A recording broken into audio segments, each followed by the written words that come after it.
లేదని ప్రజలు గమనించాలని మంత్రి ధర్మాన ప్రసాదరావు పేర్కొన్నారు. 40 ఏళ్లలో ఎప్పుడైనా బీసీలను రాజ్యసభకు పంపాడా అంటూ ఆయన ప్రశ్నించారు. చంద్రబాబు ధనవంతులనే రాజ్యసభకు పంపుతాడని తెలిపారు.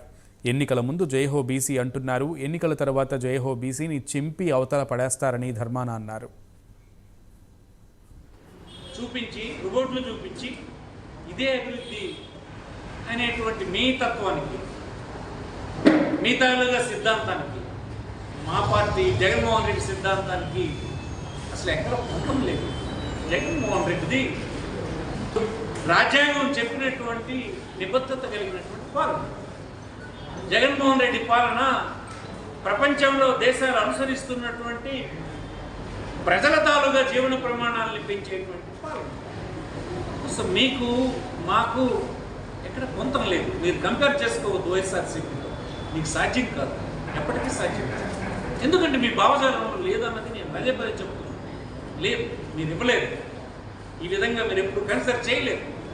మీ చుట్టూ ఉన్నది ధనవంతుల కోటరీ. ధనవంతుల ప్రయోజనాలను మీరు కాపాడగలరు కానీ, మీ చుట్టూ ఉన్నటువంటి కోటరీని మీరు కాపాడగలరు కానీ, మీ అన్నిటి కనిపిస్తుంది కదా.